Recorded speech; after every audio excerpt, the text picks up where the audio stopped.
સુરતના અમરોલી પોલીસ મથકની ઘટના પ્રકાશમાં આવી છે, જેમાં એક દંપતીએ 14 વર્ષની કિશોરીની જિંદગી નર્ક બનાવી દીધી હતી।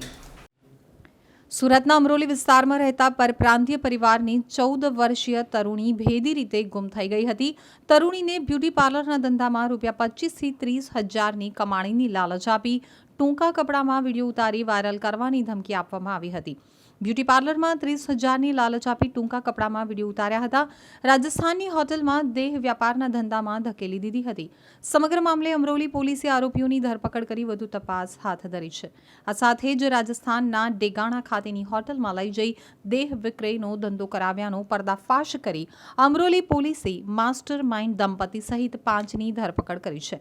અમરોલી વિસ્તારમાં રહેતા યુપીના પરિવારની 14 વર્ષીય કિશોરીને ગત 8 માર્ચના રોજ ભેદી સંજોગોમાં ગુમ થઈ જતા પોલીસે અપહરણનો ગુનો નોંધી તપાસ હાથ ધરી હતી।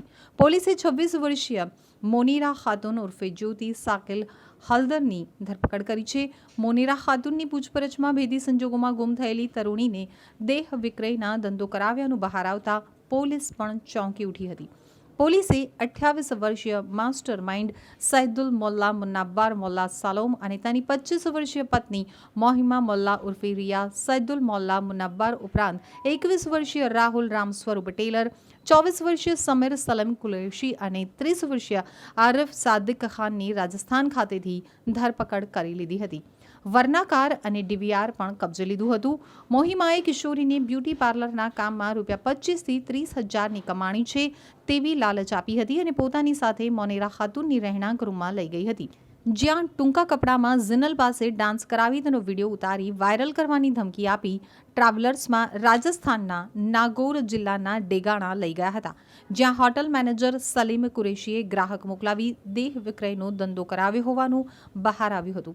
પોલીસે સૈદુલ, તેની પત્ની મોહિમા, રાહુલ, સમીર અને આરિફની ધરપકડ કરી હતી, જ્યાં દિપેશ દવેએ ડેગાણાની જે હોટલમાં દેહ વિક્રયનો ધંધો કરાવ્યો હતો ત્યાં કોણે ઝિનલ સાથે દુષ્કર્મ કર્યું હતું, અન્ય કેટલી તરુણી કે યુવતીને આ રીતે કામની લાલચ આપી ફસાવી છે, આ ધંધામાં અન્ય કોણ સામેલ છે તે મુદ્દે તપાસ કરવામાં આવી રહી છે।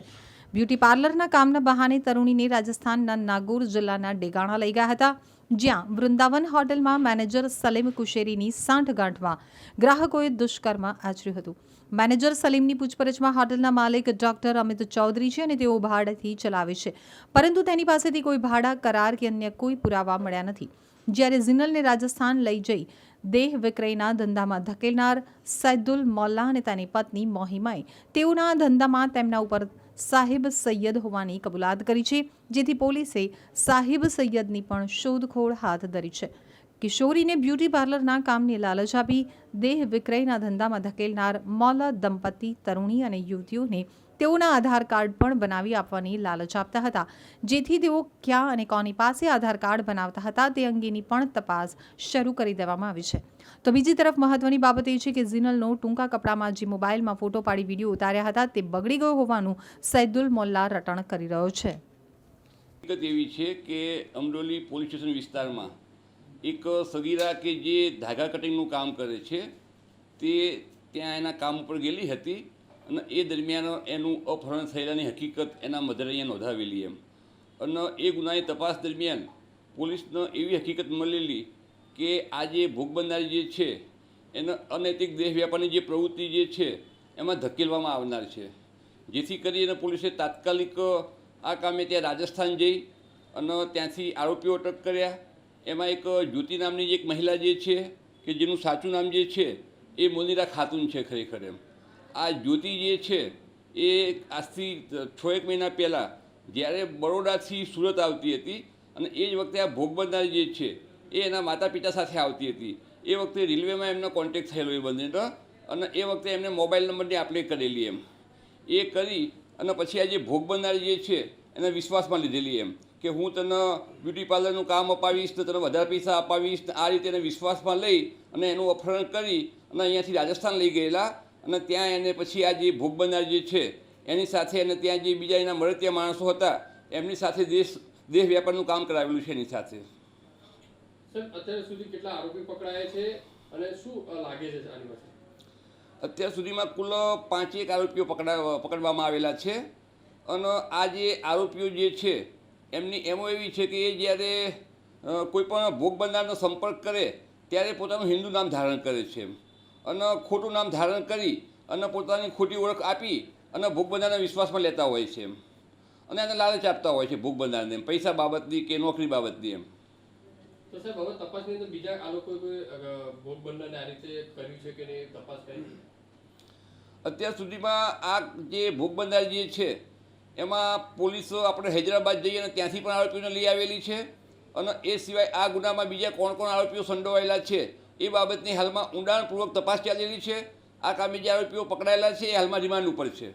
સર કઈ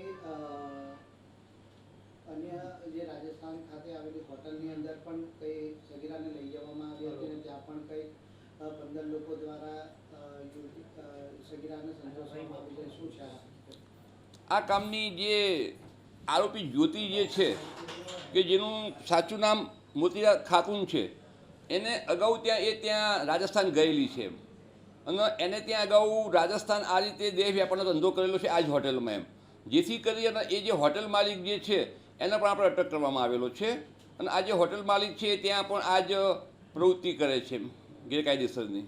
શું લાગી રહ્યું છે આમાં અન્ય યુવતીઓ જોડે પણ આ પ્રકારનો સેક્સ રેકેટની અંદર તેઓને ધકેલવામાં આવી હોવાની શક્યતા પોલીસને લાગી રહી છે? તપાસ દરમિયાનમાં વધુ પણ આવા નામ ખુલી શકે આપણને કે આવી બીજી કોઈ સગીર વયની યુવતીઓ જે છે એને આ લોકોએ આ રીતે કોઈ અનૈતિક ધંધામાં કોઈ એ ક્યાંય સામેલ કરી છે કે કેમ. સગીરાને નગ્ન કરી અને વિડીયો પણ ઉતારવામાં આવ્યો હતો. આ બાબત કેટલી હકીકત છે, સત્ય છે? શું કહ્યું? સગીરાને નગ્ન કરી અને વિડીયો પણ ઉતારવામાં આવ્યો હતો. આ બાબત કેટલી સત્ય છે?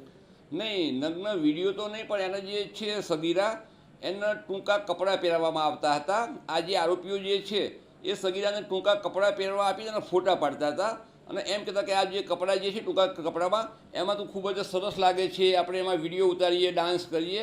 એટલે એમાં કોઈ નગ્ન અશ્લીલ વિડીયો નથી એમાં, પણ એના ટૂંકા કપડાના અંદર ડાન્સ કરતા વિડીયો છે આપણે.